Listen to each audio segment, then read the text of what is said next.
최근에 이제 또 다른 이슈 중에 하나가 이제 월드컵 축구인 것 같습니다.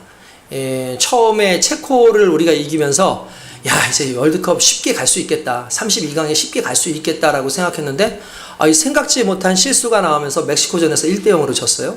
그리고 최약차라고 불렸던 남아공에게까지 우리가 0대1로 패하면서 이제 경우의 수를 따져야 되고 이제 3위 중에서 3위가 12팀인데 12팀 중에서 8팀이 이제 진출을 하는 어떤 그런 상황에 현재 우리가 8위예요. 딱 걸린 거예요. 근데 제가 보기에는 지금 불안해요. 왜냐하면은 원래 딱 12팀 중에 우리가 한 4위, 3위 정도에 걸려 있었어요. 그러니까 8팀 올라가는데. 근데 아직까지 경기를 하지 않은 팀들이 많이 있었거든요. 근데 그 사람들이 경기를 하면서 점점 우리가 내려가서 지금 8위입니다. 그러니까 만약에 떨어지면 진짜 8위인데 그냥 나가는 거예요. 그냥 날아가는 거예요. 근데 제가 보기에는 지금 쉽지는 않은 것 같다. 왜냐면 경우의 수를 따져봐야 되니까 어느 팀이 몇 점 이하로 이겨야 되고 또 어떻게 해야 되고. 근데 이제 축구라는 거는 공은 둥글거든요. 어떻게 될지 모르는 거예요. 약팀이 강팀을 이기기도 해요. 3위 팀이었던 팀이 그냥 갑자기 이겨버리면 끝나는 겁니다. 어떻게 지금 소식이 좀 있었나요? 아침에? 떨어졌대요. 저는 근데 딱 남아공 때 딱 보면서 올라가도 창피하겠다. 그냥 빨리 짐 싸서 돌아왔으면 좋겠다라는 마음을 했어요. 솔직히 그거 월드컵이 지는 건 저한테는 좋은 건 아니에요. 왜냐면 지금도 축구 붐이 줄어가지고 제가 운영하는 클럽이 상당히 참 힘든데 지금 월드컵이 이렇게 되면 또 타격을 받아요. 그래서 상당히 참 안 좋아요. 그럼에도 불구하고 현실은 현실이니까 참 마음이 좀 아프죠. 사람은 무엇을 자랑할 수 있는 계제가 없습니다. 항상 준비되어져 있어야 돼요. 이번에 선수들도 상당히 문제가 있었지만 가장 문제로 들었던 사람이 바로 감독이었습니다. 흔히 말하는 전술이 없다라는 그런 얘기를 하기도 하고, 심지어 그 양반보다 그 양반 아래에 있는 수석 코치가 외국 사람인데 그 사람이 모든 걸 다 지도했다. 그리고 더 재미있는 건 어떤 사람은 그런 얘기를 해요. 이 수석 코치가 뭔가 좀 붕 떠서 그런지 들떠서 그런지 언론에다가 자기 기밀들을 얘기하는 거야. 우리가 뭐가 약한데 그래가지고 여기를 보강하기로 했다. 이런 얘기를 막 떠든 거예요. 그거 누가 듣겠어요? 외국 상대팀들이 다 듣죠. 그러니까 우리 전력을 다 알려준 거예요.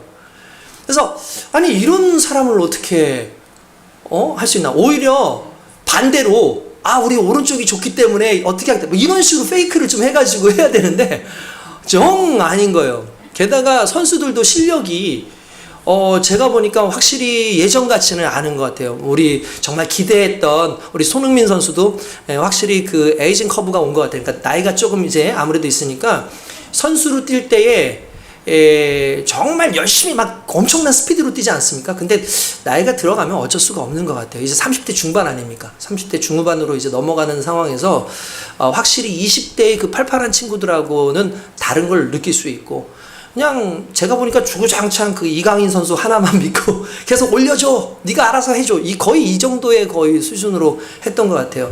그래서 전술도 없고 전략도 없고 선수들이 보니까 패기도 없고, 게다가 가장 힘들었던 게 뭐냐면 그 날씨와 그 기후에 관련된 운동장 그 컨디션이었어요. 그럴 수밖에 없는 상황이 있습니다. 그러면 많은 사람들이 그러죠. 무슨 뭐가 문제가 되냐, 저렇게 건강한데 저 사람들 운동만 했던 사람들인데 그게 뭐가 문제가 되냐라고 얘기를 하겠지만 이게 상당히 문제가 됩니다. 오히려 그래서 솔직히 그 멕시코에서 할 때에는 우리가 나름대로 그래도 첫 경기를 잘했잖아요. 그 이유는 뭐냐면 우리가 잘해서가 아니라 상대팀이 그 멕시코에 늦게 왔어요. 근데 여러분, 멕시코 그 경기장이 고산지대인 거 아시죠? 좀 높은 지대예요. 높은 지대. 그러니까 높은 지대니까 이게 뭐가 문제냐면 그 사람들 몸 크잖아요. 그죠? 제가 예전에 한번 말씀드렸나 모르겠는데, 제가 아는 어떤 분이 알래스카 그 등반을 하기 위해서 사람들이 같이 이렇게 모여가지고 위에 이렇게 있는데, 이분이 평소에 하루에도 5km 마라톤을 매일 해요. 매일 하는 분이고 심폐 활량도 엄청나고 막 정말 튼튼한 사람이, 이렇게 튼튼한 사람이 없어요. 그래서 친구들하고 같이 거기 올라가서 이 사람들은 이제 등반할 준비를 하고 나머지 사람들은 그냥 관광 간 거예요. 그래서 그 베이스 캠프 있는 그쪽에 마을이 있어가지고 이렇게 있는데 거기에 들어가서 있는데 이 건강한 이분이 자기하고 또 건강한 두 사람이 쓰러졌어요. 거기서 시름시름 앓았어요. 그리고 조금 있다가 사람들이 고산병이라고 빨리 내려가야 된다고 라고 얘기를 하는 거예요. 그런데 친구들, 같이 왔던 친구들은 평소에 운동도 안 해. 맨날 술만 마셔. 그리고 또, 그냥 노는 거 좋아해. 평소, 배도 이렇게 나와 있어. 운동은 거의 하지 않는 사람인데, 그 사람들은 전혀 이상이 없는 거예요. 오히려. 그래서 이게 어떻게 된 건가 물어봤더니, 내용은 그래요. 폐활량이 크고, 몸이 좋으니까, 그만큼의 호흡을 더 들이쉬어야 되는 거야. 산소를. 근데 여러분들 이 고산에 가면은 산소를 들어 마시기가 쉽지 않잖아요. 그러니까 숨을 들어 마시려고 해도 숨이 다 안 들어가는 거예요. 그러니까 폐활량이 큰 사람들은 폐활량이 큰 만큼 산소가 많이 들어가야 되는데 그게 아닌 거죠. 그러니까 오히려 평소에 운동 안 하고 이런 사람들 조금씩 잔숨 쉬었던 사람들이 거기에서는 오히려 더 안전한 그런 모습이었다는 거죠. 예. 요런 부분이 있어요. 그러니까 마찬가지로 그 체코 사람도 몸이 이만큼 크거든요. 그러니까 이만큼 큰데 와서 들어 마셔야 될 숨도 더 많아야 되고 그런데 미리 좀 왔으면 좀 자기가 거기에서 좀 정착을 해서 좀 어느 정도 이렇게 훈련하면서 좋아졌을 텐데 미리 오지 않고 늦게 오니까 나중에 봐도 느껴져요. 체력이 안 돼요. 막 진짜 스로인 할 때에만 겁나지 우리는 막 할까봐. 그런데 체력이 안 되는 거예요. 체력이 안 돼서가 아니라 말 그대로 호흡이 안 되니까 이 정상적으로 이게 안 돌아가는 거예요. 딱 그거 보면서도 느꼈어요. 야, 이게 내가 몸 건강하다고 내가 어느 정도 잘하고 있다고 해서 어느 곳에서나 어떤 상황에서나 다 유리할 수는 없겠다. 그러니까 여러분 결국 우리의 건강도 맹신할 만한 게 아니라는 걸 또 보게 됐어요. 실력도 마찬가지고 여러 가지로 맞아요. 세상에서 맹신할 만한 것은 아무것도 없습니다. 그래서 하나님께서 늘 말씀하시잖아요. 변함없는 하나님 외에 그 인간에게서는 누구든지 다 어쩔 수 없이 연약함이 있고 쓰러질 수밖에 없는 상황이 있다. 그렇기 때문에 우리가 바라봐야 되는 것은 우리가 아니라 하나님이다라는 것을 늘 이야기합니다. 그래서 오늘 우리가 이 말씀을 듣기 전에도 우리가 공급해야 될 것은 나의 육신의 어떠한 능력이 아니라 어떻게 보면은 영적으로 하나님의 능력이 우리 안에 계속해서 공급되어져야 되고 또한 하나님이 나와 함께 하심으로 말미암아 저와 여러분들이 강력하게 살아가야 될 줄로 믿습니다. 그 강력하게 살아갈 수 있도록 하나님께서 불러주신 것이 바로 교회예요. 우리는 이 교회를 통해서 이 교회의 공동체를 통해서 하나님께서 우리에게 맡겨주신 그 사명을 또 감당하면서 결국 건강한 신앙의 생활을 할 수 있게 되는 줄로 믿습니다. 여러분 많은 사람들이 하나님께서 우리를 사역을 위해서 불렀다고 착각해요. 교회에서 사역해야지, 교회에서 열심히 해야지. 근데 하나님께서 우리로 하여금 교회에 불러주신 이유는 결국 나로 하여금 하나님 안에서 건강해지는 거예요. 내 영혼이 건강해지고 내가 사역을 통해서 내가 하나님의 사람으로서 온전히 세워져 가는 이 모습들이 더 중요하게 저와 여러분들에게 있는 줄로 믿습니다. 할렐루야. 그러므로 오늘 주님 안에 온전히 서는 저와 여러분 되시기 바라고 그리스도의 몸으로 살아가는 우리가 그리스도와 함께 건강하게 살아가기 위해서 하나님께서 맡겨주신 것 하나하나를 내가 어떻게 감당해야 되는가를 오늘도 말씀 속에서 한번 또 살펴보기를 원합니다. 초두에 말씀드렸다시피 오늘날 교회가 상당히 많은 사람들한테 그렇게 크게 영향력을 끼치지 못하는 그런 안타까운 현실 속에 있는 것을 우리가 봅니다. 그래서 예전에는 눈치를 보고 그래 알았어 우리 그러면은 오늘 보강하는 것은 오후에 할게 예배 다 드리고 와 이렇게 했었는데 이제는 그냥 자연스럽게 야 괜찮아 아침 일찍 와. 그러니까 어느 순간 교회가 나름대로의 그 영향력이 많이 사라졌다라는 것을 느낄 수가 있습니다. 그것은 아무래도 우리 믿는 사람들이 이 세상 속에서 영향력을 끼치지 못하는 것이 가장 큰 문제일 수 있겠고 또한 오늘날은 영적 싸움이 끊임없이 일어나는 시기입니다. 그러니까 교회를 향해서 달려들어오는 수많은 그런 공격들이 있고 그 공격 속에서 그것을 이겨내지 못하는 우리의 연약함도 있지만 또 한편으로는 세상 속에서 내가 세상인지 내가 하나님의 자녀인지 전혀 구분되지 않는 그런 삶 속에서 어떻게 보면 세상과 타협할 수밖에 없는 우리의 모습들이 결국 교회를 점점 약화시켜가는 것이 아닌가라는 그런 생각을 해봅니다. 나름대로 이것과 타협할 수밖에 없고 저런 것과 타협할 수밖에 없는, 과거에는 정말 예배 시간 하나를 지키기 위해서 우리가 목숨을 걸던 그 시절, 정말 예배 빠지면 죽는다고 했던 그 시절에 그 신앙이 어느 순간 여러분뿐만 아니라 목회자인 나에게도요, 참 그런 부분이 오면 갈등이 와요. 그래, 현실이 그런데 어떡하겠어 라고 얘기하죠. 당당하게 아닙니다, 여러분 죽어도 교회 오십시오, 교회 와서 죽어도 죽으십시오, 이렇게 얘기를 하기가 힘든 시대가 되어버렸다는 것이 얼마나 가슴 아픈 일인지 모릅니다. 그러다 보니까 어떤 일들이 생깁니까? 점점 교회 안에서도 문제가 생겨난다라는 거죠. 그리고 우리 교회 성도들이 야성이 사라지고 믿음에 있어서도 뜨거움보다는 결국 그냥 이 현상을 유지하는 것만으로도 내가 좋은 크리스찬인 것처럼 착각하는 그런 현상들이 오고 있다는 것이 어떻게 보면 누가 뭐라 그래도 우리 교회들에게 진단되어지는 하나의 평가가 아닌가라는 생각을 해봅니다. 이러할 때에 정말 다시 한번 여러분들에게 말씀드리지만 우리 다시 한번 살아보자. 다시 한번 믿음으로 하나님 앞에 세워져 보자. 또한 하나님께서 원하시고 하나님께서 계획하신 그 뜻에 나를 한번 온전히 맞춰가 보자라는 그 결단과 그 열심들이 있길 주님의 이름으로 축원드립니다. 우리 옆에 있는 분들하고 한번 이렇게 인사하겠습니다. 우리는 그리스도의 몸입니다 하고 인사하겠습니다. 시작. 우리는 그리스도의 몸입니다. 우리는 그리스도의 몸입니다. 할렐루야. 아멘. 여러분, 그렇습니다. 우리는 그리스도의 몸입니다. 여러분, 그리스도의 몸이라는 것은 내가 그리스도로 말미암아 움직여지고 있다는 것을 의미하는 것이고, 내가 예수님으로 인해서 나의 존재가 확실히 부각되어지고, 또한 예수님을 통해서만 내가 누구인지를 증명할 수 있다는 걸 의미하는 거예요. 여러분, 아까 전에도 말씀드렸지만 오늘날 성도들의 가장 큰 문제가 뭐냐? 교회는 오래 다녔죠, 우리가. 솔직히 그렇지 않습니까? 근데 마냥 어떻게 보면 온실 속에 화초처럼 머물러 있다는 것이 우리의 모습일 수 있어요. 우리가 조금만 힘들면 우리가 삐지는, 그리고 조금만 정성이 부족하면 상처받고 원망할 수밖에 없는, 흔히 말하는 영적 어린아이와 같은 현상들이 있다는 거죠. 이게 오늘날 우리에게만 있었던 건 아니었던 것 같습니다. 과거에 초대교회에서도 정말 신앙생활을 오랫동안 한 성도들이 많지만 그럼에도 여전히 상처받고 원망받고 영적 어린아이에 머물러 있다 보니까 오히려 바울 같은 경우는 너희가 장성하여 그리스도의 분량에 이르기까지 그렇게 하나님을 찾고 부르짖으라고 말씀을 하고 있어요. 그 말은 그때나 지금이나 여전히 영적으로 우리는 큰 문제 속에 있다라는 걸 말하고 있는 거죠. 맨날 밥 차려달라고 징징대는 애들만 가득하다고 생각해 보십시오. 교회가 세상을 향해 싸울 힘이 있겠습니까? 맨날 내부 단속하다가 에너지를 다 써버리죠. 여러분, 사탄이 가장 좋아하는 교회가 어떤 교회인 줄 아십니까? 자기들끼리 지치고 싸우느라 밖으로 치고 나가지 못하는 교회. 이게 실은 이 사단이 가장 좋아하는 교회의 특징이고, 사단은 끊임없이 그것을 위해서 교회에 유혹을 주고 교회에 불화를 주고 결국 내 마음 가운데 자꾸 상처되는 어떠한 상황들을 자꾸 부각시키는 거예요. 여러분, 오늘 바울은요, 에베소 교회를 향해서 아주 무서운 이야기를 하고 있는 겁니다. 너희가 언제까지 어린아이처럼 머물러 있을 거냐는 거죠. 언제까지 유혹에 흔들리고 요동치면서 살 거냐. 여러분, 정말 맹렬한 책망이자 도전이기도 합니다. 요즘 우리가 정말 열심히 잘하고 있습니다.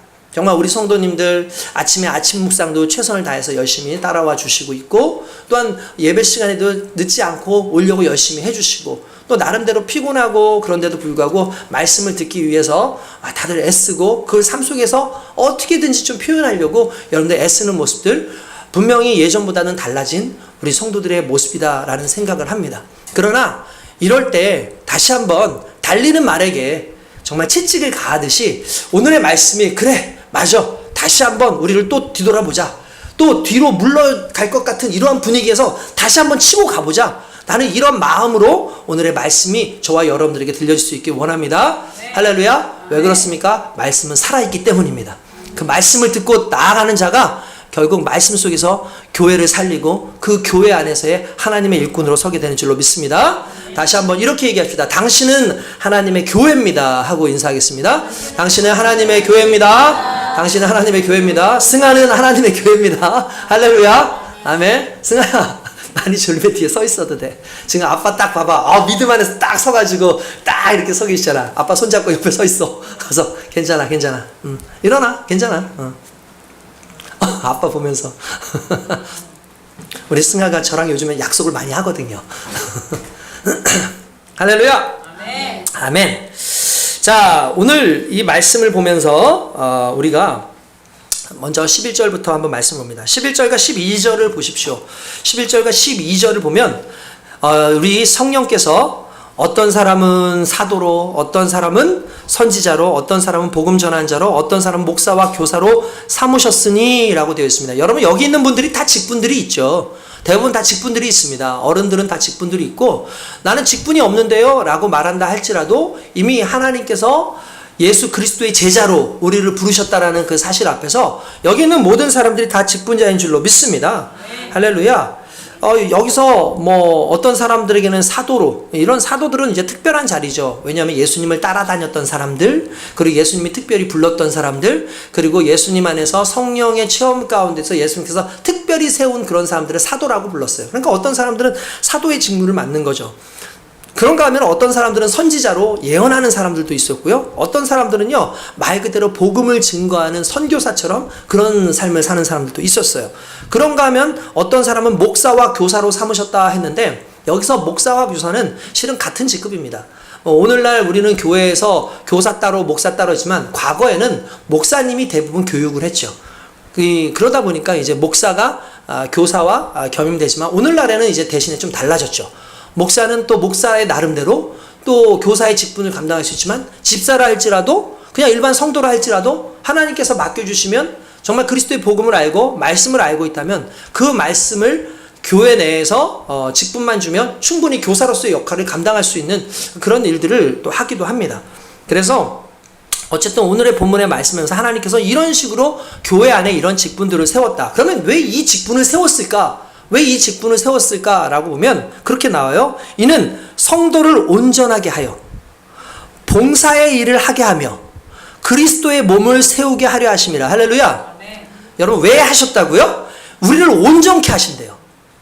우리를 온전케 하시기 위해서. 여러분들에게 직분 왜 준 줄 아십니까? 여러분들을 온전케 하기 위해서요. 여러분들이 왜 하나님의 일을 하는 줄 아십니까? 그것이 여러분들을 온전케 하는 일이래요. 그래서 봉사해서 이 교회를 세울 수 있도록, 그리스도의 몸으로 온전히 유지될 수 있도록 하기 위해서 하나님께서 여러분들에게 직분을 주셨다라는 거예요. 그러니까 여러분, 이 직분들이 얼마나 귀한 것인지 우리가 알겠죠. 그리고 이 직분을 통해서 제일 먼저가 하나님이 나를 온전하게 하시는구나, 나를 세우시는구나 라는 걸 우리가 깨닫고 그 말씀 안에서, 그 직분 안에서 감사하는 마음으로 나아갈 때 중요한 건 그 직분이 저와 여러분들에게 힘이 될 줄로 믿습니다. 할렐루야. 특별히 여기서 저는 직분은 하나의 계급이 아니다. 직분이 뭘까요? 직분은 무기다. 따라합시다. 직분은 무기다. 여러분, 직분은 무기입니다. 여러분, 여기에서 온전하게 하신다라는 말 나오죠. 온전하게 한다. 원래 온전하게 한다라는 말은 그 헬라어 원어에 보면은 카타르티스모스라고 합니다.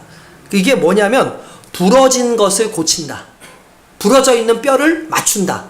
이런 의미를 가지고 있어요. 그러니까 우린 다 부러져 있어요. 어떻게 보면은 부러져 있는데 이걸 하나씩 맞추는 거예요. 찢어서 그물을 기워서 제 기능을 할 수 있도록 한다. 이게 온전하다의 원래 뜻이에요. 그런데 놀랍게도 이게 NIV, 흔히 말하는 그 신약 성경의 영어 버전에서 보면은 어떤 식으로 되냐면 이렇게 되어 있어요. 무장시키다라는 뜻으로 되어 있어요. 무장시키다. 온전케 한다라는 게 무장시키는 거예요. 무슨 말이냐면, 여러분, 우리는요, 세상 가운데 전쟁터로 나가는 거잖아요. 그죠? 우리가 여기 안에서 보급을 받고, 말씀으로 힘을 얻고, 교육을 받고, 연단 받잖아요. 그런데 여러분, 연단 받고, 그냥 교육 받았는데, 밖에 나가서 세상 속에서 끊임없는 전쟁을 치러요, 솔직히 우리는. 세상과의 전쟁을 치르는 겁니다. 어쩔 수 없이 전쟁을 치르죠. 그냥 단순히 먹고 사는 데의 전쟁이 아니라 예수를 믿는 사람이 예수 믿는 사람으로서 예수 믿지 않는 사람들과 세상 속에서 유혹 속에서 나를 지켜내는 전쟁을 계속해서 치르는 거예요, 우리는. 그렇지 않습니까? 그런데 그 치르는 그 전쟁 속에서 승리해야 돼요. 그죠? 그러려면 어떻게 되느냐? 전쟁에 그냥 나가는 게 아니죠. 오늘날 현대전에도 방탄조끼 입고 웬만하면 방탄 헬멧도 쓰고 그렇게 해서 전쟁을 나가지 않습니까? 과거에도 마찬가지죠. 흔히 말하는 구원의 투구 쓰고 의의 흉배를 메고 진리의 허리띠를 메고 방패를 들고 믿음의 방패 들고 성령의 검을 들고 나가라고 에베소서에 오늘 에베소 이 말씀에 나온단 말이에요. 그 말씀이 실은 이 말씀과 연관되어 있어요. 왜냐하면 이 말씀도 에베소 4장에 나오는 말이니까. 그러니까 이런 거죠. 너희가 이 교회 안에서 이 교회를 지키는 것, 단순히 이 교회를 지키는 것이 아니라 너희가 교회니까 너희가 세상 속에서 지켜져야 되는데, 그러면 너희를 온전히 지킬 수 있는 방법이 뭐냐? 무장시키는 거죠. 할렐루야. 우리를 무장시키는 거예요. 그게 온전하다의 뜻이에요. 그러니까 하나님께서 세상 가운데서 우리로 하여금 온전하게 하시기 위해서 우리에게 직분을 주시고 우리에게 사명을 주신 거예요. 여러분, 사명이 무기입니다. 여러분, 세상 생각을 해보십시오. 여러분들이 전쟁을 치러야 됩니다. 이유는 뭡니까? 저 사람들이고 저 고지를 우리가 정복을 해야 돼요. 그 목적이 있는 사람이 그냥 나가겠습니까? 그냥 나가지 않죠. 반드시 무기를 들고 자기를 완벽하게 딱 그 무장을 해가지고 나갈 수밖에 없는 거죠. 그러니까 마찬가지라는 거예요. 하나님께서 우리에게 어떤 직분을 주시고 우리에게 사명을 주신 것은, 그것은 우리로 하여금 무기를 가지고 세상에 가게끔 하시는 거랑 똑같은 거예요. 그래서 여러분, 세상 속에서 살아갈 때 여러분들 주님의 사명을 사모하십시오. 주님의 직분을 사모하십시오. 아, 나 이런 거 할 수 없어요. 아, 난 정말 못해요. 여러분들 무슨 계급장처럼 무슨 어떤 그걸 주려고 한 게 아니에요. 세상 속에서 여러분들 승리할 수 있도록 그 승리의 단계를 갈 수 있는 그 믿음만큼의 하나님께서 직급과 직분을 주심으로 세상 속에서 담대하게 살아갈 수 있도록, 능히 이길 수 있도록 주시는 무기라는 겁니다. 할렐루야. 그 무기를 사모하시고 그 무기를 가지고 세상 속에서 여러분들 온전히 달려갈 수 있기를 주님의 이름으로 축원드립니다. 여러분, 그렇습니다. 오늘 본문 말씀 여기서 이렇게 나왔지만 실제로 여러분 에베소서 6장 같은 경우만 봐도 나와요. 한번 찾아볼까요? 자, 에베소서 6장 자 10절부터 한번 읽어볼게요.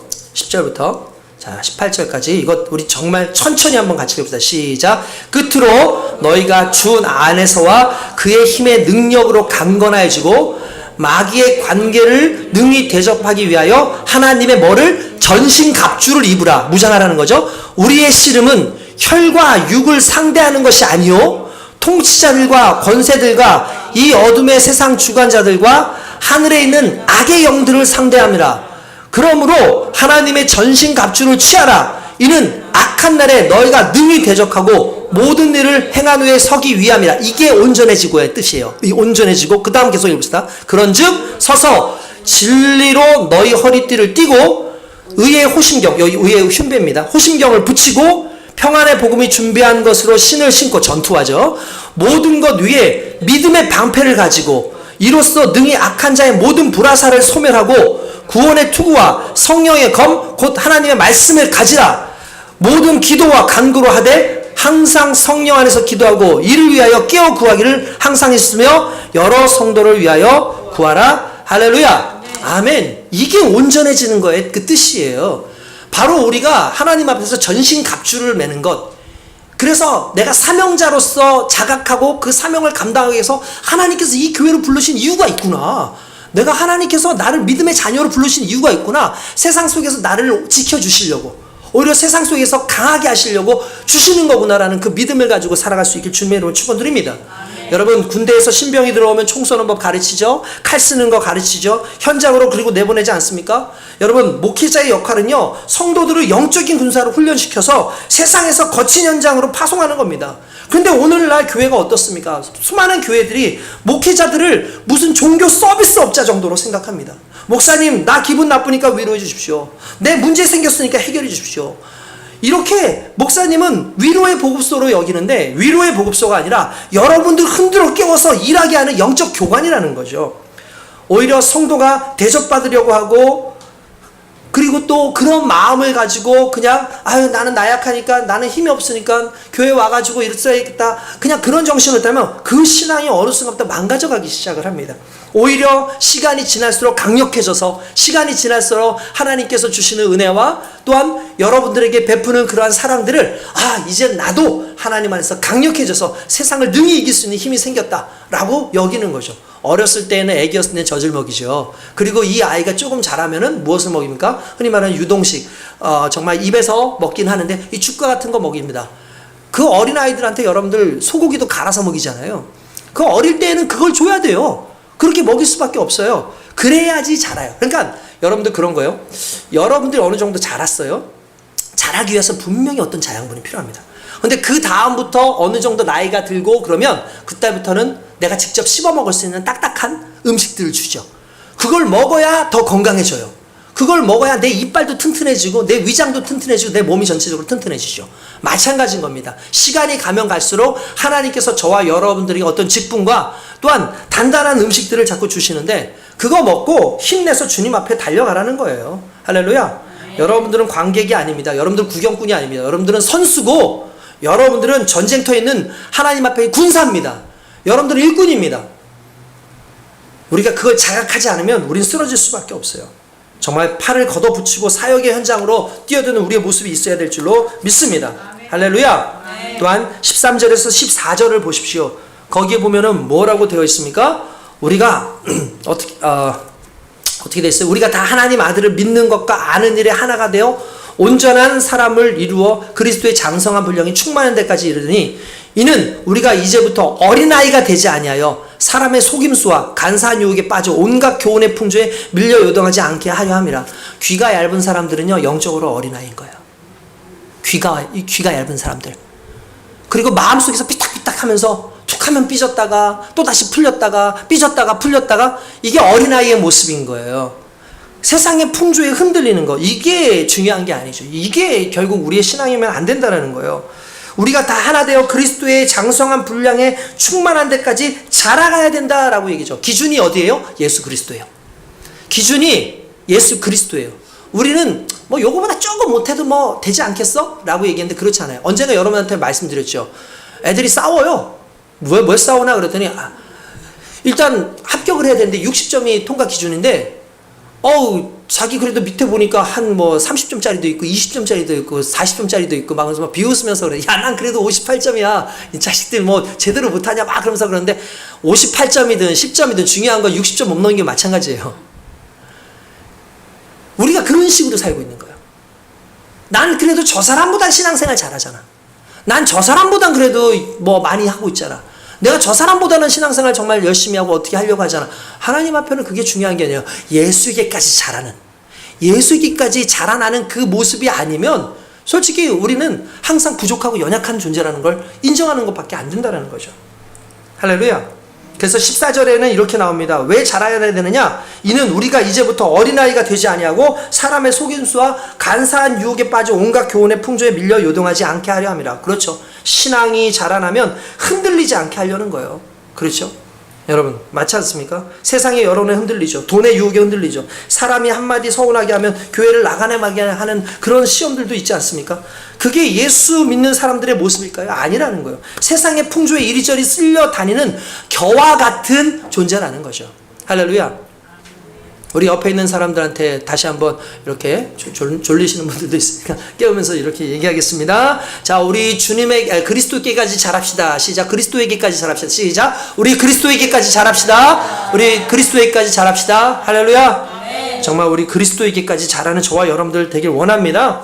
정말 진짜 신앙은요 환경을 탓하지 않습니다. 뿌리가 깊은 나무가 가뭄이 와도 흔들리지 않는다고 하는 이유가 뭡니까?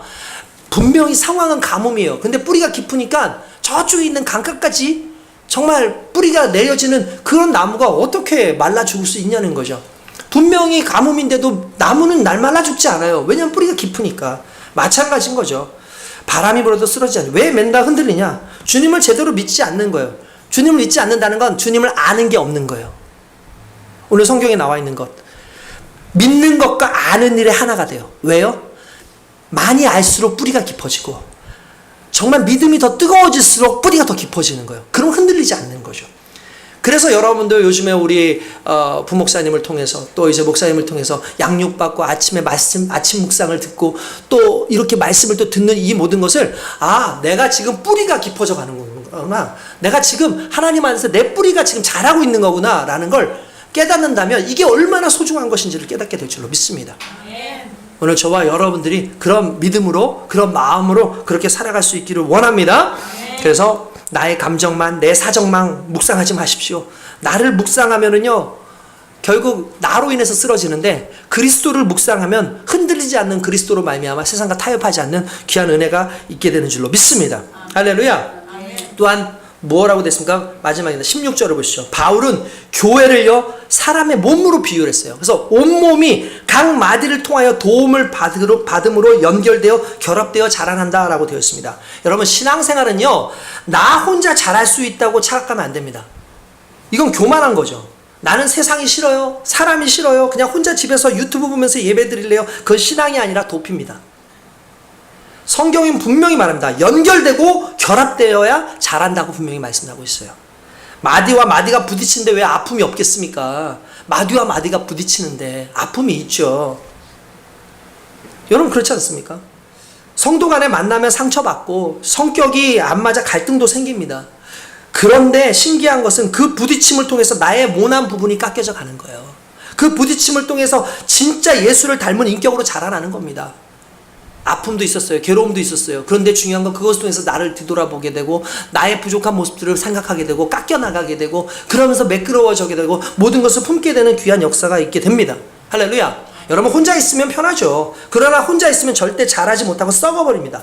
뼈와 뼈가 연결되고 근육이 붙으면 강력한 힘이 나오는 것처럼 교회는 서로 다른 지체들이 그리스도의 사랑 안에서 꽉 물려 돌아갈 때 폭발적인 영적 야성이 나오는 겁니다. 한때 우찌무라 간조라든지 이런 사람들에 의해서, 우리나라에서는 김규신 이런 사람들에서 무교회주의가 발달한 경우가 있었어요. 교회 봐라, 교회 보이니까 교회 다 저 사람들끼리 모여서 교회들끼리 자기네들끼리 당짓고 뭐 서로 싸우고 있고 정말 세상 사람들 보기 좋지 않지 않냐. 그러니까 교회 안 다녀도 구원받을 수 있으니까 자기 혼자 예수 믿어라. 그랬던 사조가 있었고 그게 급속도로 발전했었고, 오늘날은 가나안 교회라고 하는, 교회를 잘 다니다가 떠나갔던 사람들이 어떻게 보면 그런 마음이 있는데요, 여러분, 그건 착각입니다. 교회는요 연약한 사람들이 오는 곳이에요. 죄인들이 오는 곳이에요. 교회는요 부족한 사람들이 오는 것이요. 그리고 부딪혀지는 거예요. 그러면서 그 안에서 하나님의 은혜를 발견하는 거예요. 아, 나로는 안 되는구나. 이 사람들을 바라볼 게 아니라 이 사람들을 품으라고 하신 이유가 있구나라는 걸 깨닫는 거예요. 힘들어도 여러분, 이 교회가 얼마나 소중한 것인지 저와 여러분들이 깨달아야 될 줄로 믿습니다. 그 속에서 견뎌내지 못하면요 어느 곳에 가서도 견뎌내지 못해요. 혼자서 신앙생활 잘할 것 같죠? 절대로 안 됩니다. 하나님께서는 어떤 시대에도 어느 상황에서도 교회를 만드셔서 연합하게 하셨고, 그 연합하는 과정 속에서 다양한 사람들이 있지만 그들로 하여금 하나됨을 끊임없이 말씀하신 이유는 그것이 하나님께서 세상을 품으신 공식과 똑같기 때문이에요. 여러분, 하나님이 세상을 품으셨을 때 우리만 품으셨겠어요? 지금 예수 믿지 않고 있는 사람들, 오히려 예수님을 대적하는 그 사람들은 그러면 예수님이 버리신 사람들일까요? 아니에요. 여전히 하나님은 그들을 사랑하시고 그들에게 관심을 가지고 계십니다. 그 하나님을 경험하는 것이 교회예요. 교회는 바로 그것을 경험하게 하는 거죠. 할렐루야. 이게 너무나 중요합니다. 내가 교회 안에 들어와서 교회의 몸이 되기 위해서 내가 하나님 앞에 순종하는 것, 이게 너무나 중요합니다. 언제 몸이 될까요? 간단해요. 예수님께 순종하면 몸이 되는 겁니다. 왜냐하면 예수님의 명령을 따르면 몸이 됩니다. 우리의 몸은 무엇에 따라서 움직입니까? 내 머리가 명령하는 대로 따르잖아요. 그러니까 머리를 나의 주인으로 인정하면 내 몸이 그걸 따라가게 돼 있어요. 그게 적인 거예요. 바로 몸인 거예요. 제가 최근에 어떤 목사님의 말씀을 들었는데 깜짝 놀랐어요. 너무 그 표현이 너무 좀 어떻게 보면은 이렇게까지 표현해도 되나라고 하는데 그 중심을 들어보니까 맞아요. 여러분 들어보셨나요? 기생충성도. 기생충성도. 저는 그 이야기 듣고 깜짝 놀랐어요. 왜냐하면 이런 겁니다. 여러분, 우리가 어렸을 때 배 아프다 그러거나 엄마 엉덩이가 가려워 이러면은 대부분 회충 아니면 요충이에요. 그죠? 많이 그랬어. 그땐 그랬어요. 진짜. 그땐 진짜 우리 체변 검사 항상 했었잖아요. 체변 봉투 주면은 이제 병 검사 했단 말이에요. 우리 정말 못 살던 그 시절. 왜냐면 워낙 먹을 것도 없고 그러다 보니까 그냥 밭에 있는 거 아무나 주워 먹고 그냥 주다 보니까 그냥 회충 같은 것도 와요.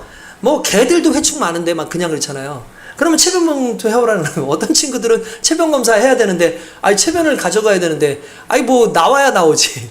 그러니까 이제 길거리에 있다 그냥 아무 변이나 있길래 주워가지고 왔는데 나중에 이만큼 불러가지고 그러니까 약 이만큼 주면서 먹으라고. 그 개똥 줘가지고 개회충 무슨 회충 다 나와가지고 이만큼 먹어야 된다고 약 주고. 여러분 그러기도 했었어요 옛날에. 그렇죠. 게다가 여러분 그 몸에 기생충 들어오면은 살이 빠집니다. 그래서 한때 회충 다이어트라고 들어보셨어요? 들어보셨을까요? 일부러 회충을 넣어서 다이어트를 시키는 그런 일들. 진짜 어리석은 거죠 어떻게 보면은. 그런 일도 있었어요.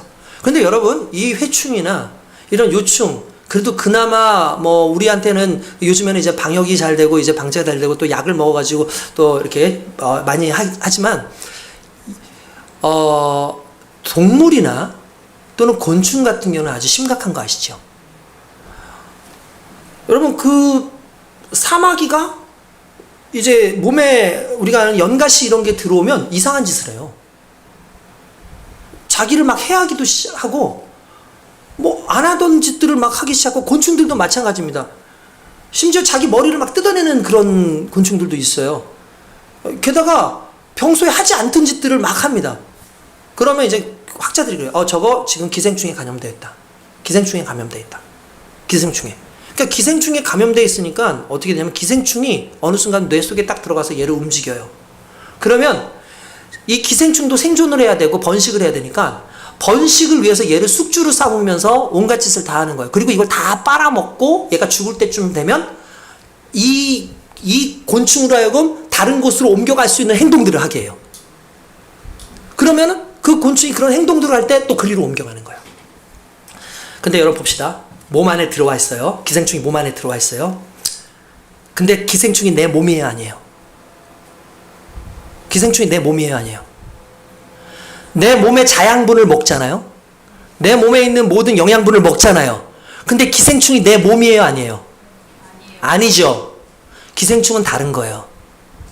기생충은 나에게서 빨아먹고 다 빨아먹고 오히려 내가 명령하는 머리에서 명령하는 걸 따르지 않고 반대로 자기가 머리가 되어서 몸을 이끌려고 해요.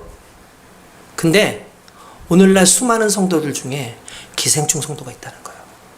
끝까지 몸이 되지 않고 교회 안에서 빨아먹을 수 있는 거 다 빨아먹고 달콤한 거 다 먹고 그리고 교회 안에서 내가 교회를 움직이고 싶어서 머리가 되어서 교회를 그렇게 하다가 교회를 망가뜨리는 기생충 성도. 저는 그 말씀 들으면서 너무 순간적으로 충격을 받았어요. 기생충 성도가 있을 수 있겠구나. 우리가 그런 모습은 아닐까? 분명히 그리스도의 몸으로 자라서 유익하게 하나님의 영광을 위해서 살아야 되는데 내가 기생충처럼 그렇게 해를 주고 살아가는 것은 아닐까라는 그런 생각이 들었어요. 여러분, 기생충 성도가 아니라 말씀 안에서야 그리스도의 몸이 되려면 우리의 머리이신 예수님의 말씀을 듣고 따라야 됩니다. 머리이신 예수님을 나의 주인으로 모셔야 됩니다. 그리고 주님께서 말씀하신 하나 되고 연결되어져서 내가 하나님 안에서 주님의 그 계획을 따라 살기 위한 애씀과 노력으로 믿음 안에 사는 겸손한 자들이 될 때 그게 진정한 그리스도의 몸인 줄로 믿습니다. 할렐루야. 여러분 정말 그렇게 살아갑시다. 그리스도의 몸이 되어야 될 줄로 믿습니다. 그렇게 서로 연결되어지고 정말 세상 속에서 온전히 하나님 앞에 살아갈 수 있는 그리스도의 몸으로서의 백성들, 그 백성들로 오늘 살아나가는 저와 여러분들이 될 수 있길 원합니다. 이미 우린 그렇게 부르심을 받지 않았습니까? 제가 보기엔 우리 교회 성도들 중에서 기생충 성도 한 사람도 없어요. 모두가 다 교회를 위해서 헌신하고 열심을 갖고 그리스도 예수께 따라가려고 하는 그 모습도 있는 거 제가 압니다. 이 모습이 계속해서 많은 사람들을 더 살리고 많은 그리스도의 몸들을 더 살리는 그런 귀한 역사로 나타날 수 있길 주님의 이름으로 축원드립니다. 우리 시간에 기도하겠습니다.